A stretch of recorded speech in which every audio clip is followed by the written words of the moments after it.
Welcome to the presentation on averages.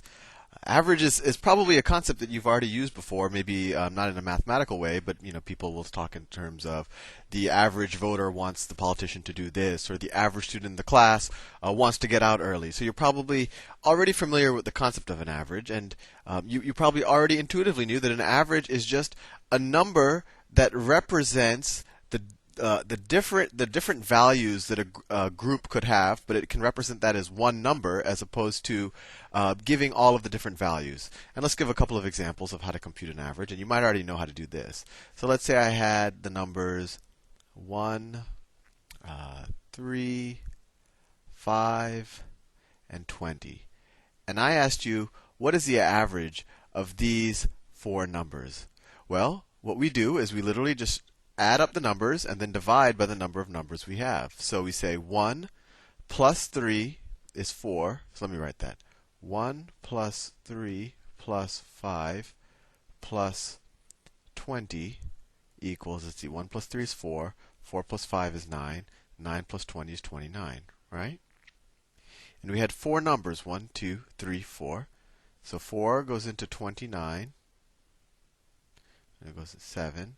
728, and then we have 10. Well, I didn't have to do that decimal there, but 2, 8, 25. So 4 goes into 29 7.25 times. So the average of these four numbers is equal to 7.25. And that might make sense to you because 7.25 is someplace in between these numbers, and we can kind of view this 7.25 as one way to represent these four numbers without having to list these four numbers. There are other representations you'll learn later on, like the mode. You'll also see that the mean, which we'll talk about later, is actually the same thing as the average. But the average is just one number that you can use to represent a set of numbers. So let's do some problems which I think are going to be close to your heart. Let's say on the first four tests of an exam, I got I got an 80, 80, an 81, an 87, and an 88. What's my average in the class so far? Well, all I have to do is add up these four numbers. So I say 80 plus 81 plus 87 plus 88. Well, 0 plus 1 is 1. 1 plus 7 is 7. 1 plus 7 is 8. 8 plus 8 is 16. I just ran 8 miles, so I'm a bit tired. And then you have 4 eighths, so that's 32, plus 1 is 33. And now we divide this number by 4. 4 goes into 336. It goes into 33 8 times. 8 times 4 is 32. 33 minus 32 is 1. 16, 4. So the average is equal to 84. So depending on what school you go to, that's either a B or a C. So far, my average after the first four exams is an 84. Now let's make this a little bit more difficult. We know that the average after four exams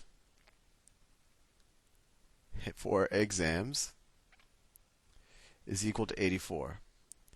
Now if I were to ask you, what do I have to get on the next test to average an 88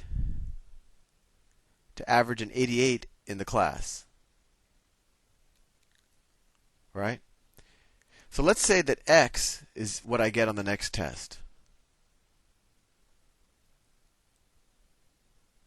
So now what we can say is that the first four exams, I could either list out the first four exams that I took, or I already know what the average is. So I know the sum of the first four exams is going to be 4 times 84. And now I want to add what I get on the fifth exam, x. And now I'm going to divide that by all 5 exams. So notice, this number is what is the average of my first 5 exams. We just figured out the average of the first 4 exams, but now we sum up the first 4 exams here. We add what I get on the 5th exam, and then we divide it by 5, because now we're averaging 5 exams. And I said that I need to get an 88 in the class.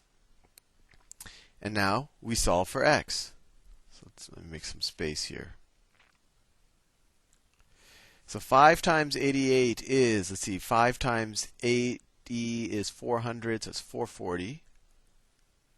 440 equals 4 times 84, we just saw that, is 320 plus 16 is 336.